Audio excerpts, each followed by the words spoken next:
चलिए अब खबरों में आगे बढ़ते हैं और खबर आपको मुंबई की बताते हैं, जहां से दिल दहला देने वाली एक वारदात सामने आई है, जहां एक हत्यारा जिसने 20 साल की लड़की को इस तरीके से उसको मौत के घाट उतारा कि अब पूरे इलाके में दहशत का माहौल है और पुलिस जांच में जुटी है। पुलिस जांच कर रही है तो कई परतें खुलती जा रही हैं और जब सबूत और नए खुलासे हो रहे हैं तो पुलिस भी हैरान है कि इस तरीके से कैसे कोई किसी को मौत के घाट उतार सकता है। रिपोर्ट देखिए।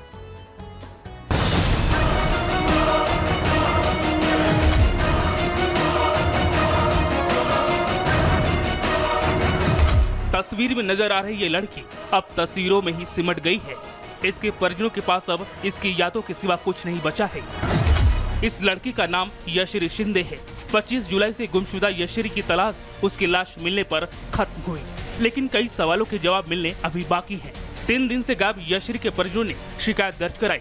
तफ्तीश में जुटी पुलिस को पन्नीवल उड़ा हाईवे के किनारे खेतों में यश्री की लाश मिली, जो छत विछत अवस्था में पड़ी हुई थी। पुलिस को शुरुआती जाँच में पता चला कि यश्री के प्राइवेट अंगों पर काफी वार किए गए थे।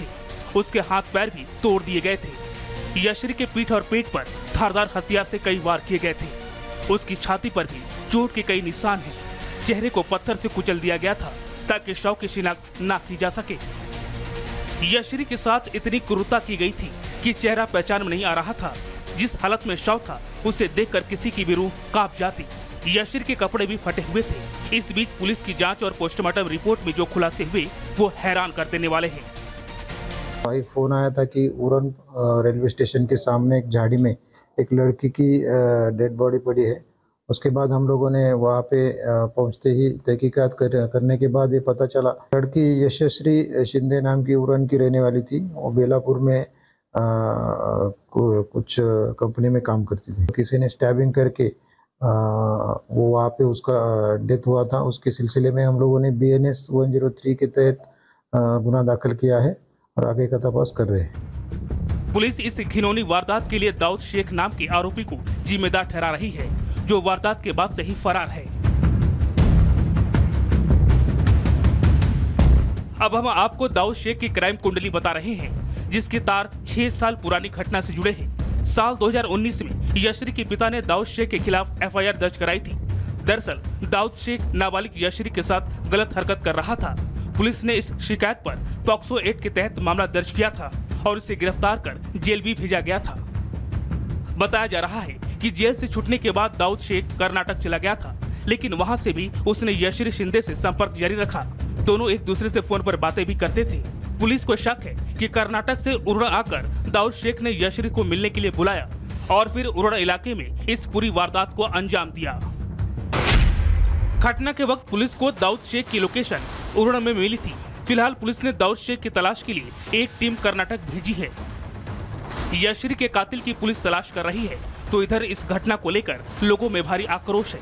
यश्री शिंदे को न्याय दिलाने के लिए लोगों ने पुलिस प्रशासन के खिलाफ विरोध प्रदर्शन कर रहे हैं और जल्द से जल्द आरोपी को सलाखों के पीछे भेजने की मांग कर रहे हैं।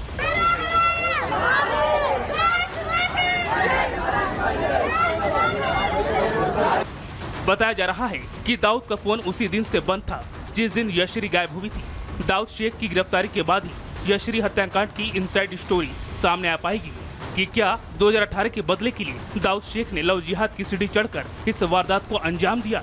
Bureau report, Republic Bharat.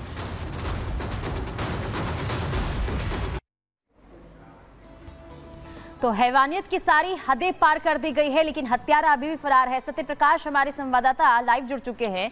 Satya Prakash, कहां है हत्यारा, कहां छिपा है दाऊद? क्योंकि देखिए काफी समय बीत चुका है लेकिन अभी तक पुलिस के हाथ खाली है। देखिए, इस मामले में न्यू मुंबई पुलिस ने 3 टीम बनाया है। एक टीम जो कर्नाटका गई है, बेंगलुरु गई है, जहां पर दाऊद शेख को ढूंढ रही, क्योंकि दाऊद शेख ने जैसे ही यहां से उड़न से निकला इसके बाद तो सारा मोबाइल बंद कर दिया, व्हाट्सएप बंद कर दिया, कोई लोकेशन ट्रेस नहीं हो पा रहा। न्यू मुंबई पुलिस ने 3 टीम बनाई है, जिसमें एक बेंगलुरु गई है, 2 अन्य जगह पर गई है।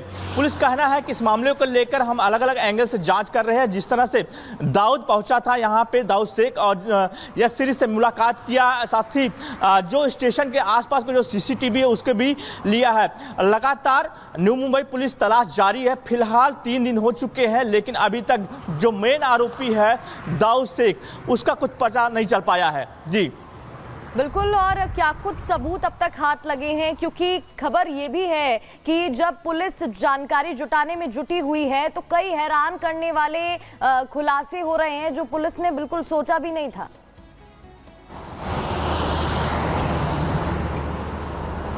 देखिए, पुलिस इस मामलों को लेकर अलग अलग एंगल से जांच कर रही है। पुलिस ने जो उरण स्टेशन है, रेलवे स्टेशन आसपास जो सीसीटीवी उसका लिया है, साथ ही परिवार वालों का बयान दर्ज किया है, साथ ही जो यशस्वी का जो फोन था उसको भी जांच कर रही कि कब से कब तक संपर्क में था और उस दिन जी 25 को आया था, 25 जुलाई जब आया था तो कितनी देर बातें हुई, क्या बातें हुई, सारी चीजों के लेकर न्यू मुंबई पुलिस इसकी जांच कर रही है। साथ ही व्हाट्सएप शुक्रिया तमाम जानकारी के लिए। तो देखिए, सवाल कई उठ रहे हैं क्योंकि जैसे जैसे जांच आगे बढ़ रही है कई खुलासे हो रहे हैं, लेकिन सवाल ये बना हुआ है कि आखिर हत्यारा कहां छिपा है। और आगे बढ़ते हुए अब बात रायबरेली की कर लेते हैं, जहां अचानक से 19,000 प्रमाण पत्र बनवाए गए हैं। लेकिन अचानक ऐसा क्या हुआ कि एक साथ इतने सारे लोगों को प्रमाण पत्र बनवाने की जरूरत पड़ गई?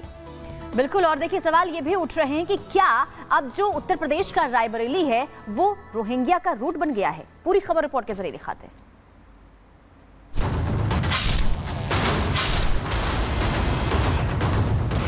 रायबरेली में बांग्लादेशी घुसपैठिए आ गए हैं। रोहिंग्या को नागरिकता दिलाने की साजिश।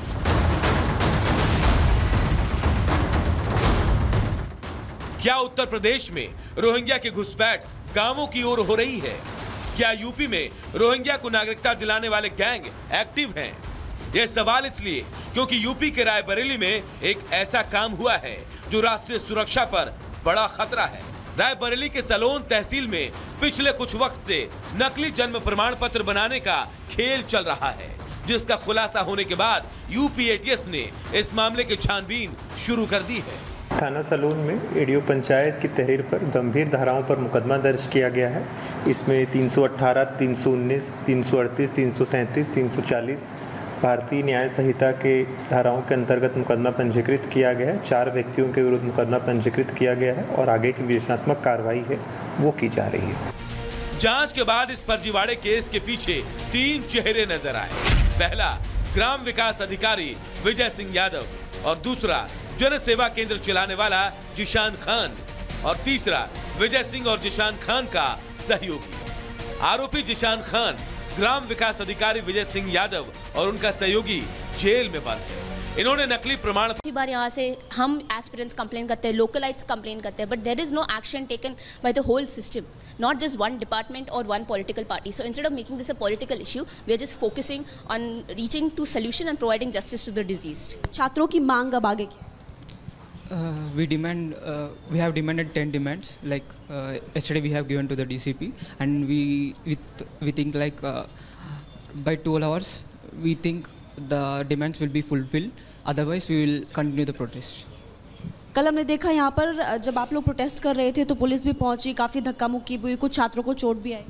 नहीं, पुलिस यहाँ पे तो पीसफुल्ली थी, लेकिन जब हम लोग वहाँ मेट्रो पिलर के नीचे थे तो वहाँ से कुछ लोगों को 25-30 लोगों को डिटेन किया गया था। उसमें से कुछ मेरे दोस्त भी थे, तो उनको डिटेन करके पीटा भी गया था वहाँ से। तो यहाँ तो ठीक था, यहाँ उन लोगों ने कोऑपरेट किया है तो उसमें कोई दिक्कत नहीं। आपको क्या लगता है कि इतना बड़ा जो ये हादसा हुआ है उसके पीछे जिम्मेदार कौन? देखिए, जिम्मेदार की बात है तो जिम्मेदार पूरा सिस्टम है। कोचिंग माफिया से लेके एमसीडी से लेके दिल्ली सरकार तक सब जिम्मेदार हैं, क्योंकि यहाँ जो है ना ब्लेम गेम चल रहा है।